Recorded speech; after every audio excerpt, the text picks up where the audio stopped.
Bienvenue dans cette nouvelle vidéo.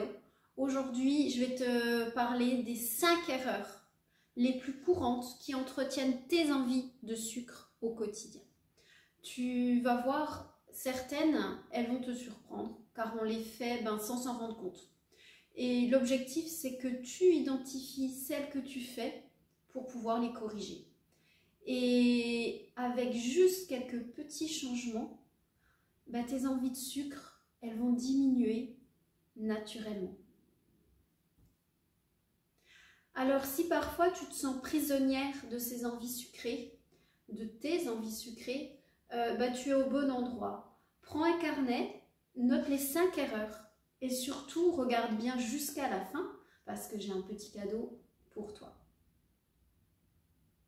Alors si tu es prête, on y va. La première erreur, c'est de sauter le petit déjeuner ou de manger un petit déjeuner sucré. Alors, si tu crois que sauter justement le petit déjeuner, ça va t'aider à mieux gérer ta journée, détrompe-toi. Alors, ce n'est pas le cas pour 100% des personnes, on est tous différents. Mais dans la majorité des cas, ça ne t'aidera pas. Quand tu sautes ce repas, en fait, ton corps il va réclamer de l'énergie plus tard dans la matinée.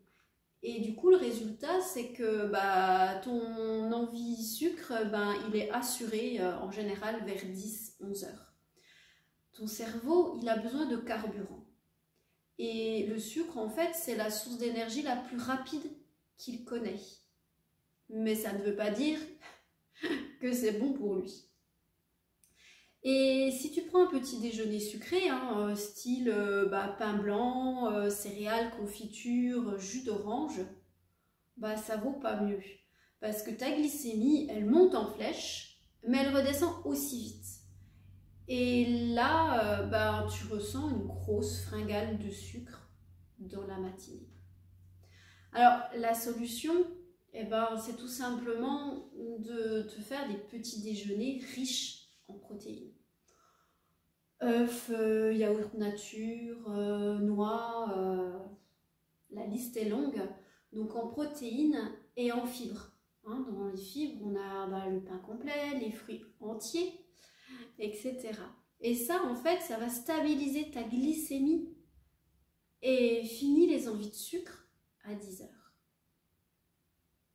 Ensuite, l'erreur numéro 2, c'est de confondre la fatigue et la faim. Quand tu sens cette envie de sucre, souvent vers 16 heures, mais en fait, c'est souvent un coup de fatigue et pas de faim. Ton cerveau, il te réclame de l'énergie rapide. Et comme ton mental, il a bien capté que le sucre agit vite, ton corps te pousse à grignoter. Mais est-ce que vraiment tu as faim? Non. Non. En fait, c'est ton corps. Ton corps, il te dit « je suis fatigué », pas « je suis affamé ». Et ça, c'est une grosse erreur. Alors, la solution, ou une des solutions en tout cas, ça sera de boire un verre d'eau, t'accorder 5 minutes de pause, et après, tu vois, si tu veux grignoter vraiment, prends un fruit entier ou une poignée de noix ou un mélange d'oléagineux. Et ça t'apportera de l'énergie sans faire exploser ta glycémie. Et c'est tout bénef pour tout ton corps.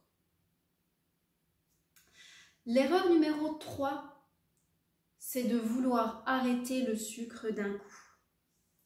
Est-ce que tu t'es déjà dit « Allez, dès lundi, j'arrête tout ». Ouais, je crois qu'on l'a tous fait quand même. On l'a tous fait, rassurez-vous. Mais au bout de peu de temps, on fait quoi? On craque. On craque. Parce que voilà, ton cerveau en fait, il déteste la privation totale. Plus tu lui interdis quelque chose, plus il le désire. C'est ce qu'on appelle en fait l'effet de restriction. Tu te prives tellement que ton cerveau finit par se venger. Et ça, là, c'est le craquage. Alors, c'est bien sûr plus complexe et poussé que ça, mais c'est l'idée principale. Et la solution, c'est tout simplement d'y aller progressivement.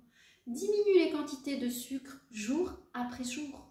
C'est moins violent pour ton corps et tu n'as pas cette sensation d'extrême frustration qui est juste très maltraitante pour toi-même.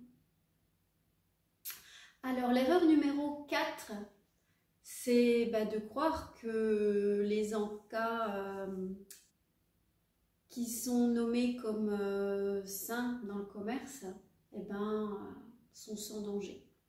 Alors tu te dis peut-être, c'est une barre de céréales healthy ou c'est un smoothie maison.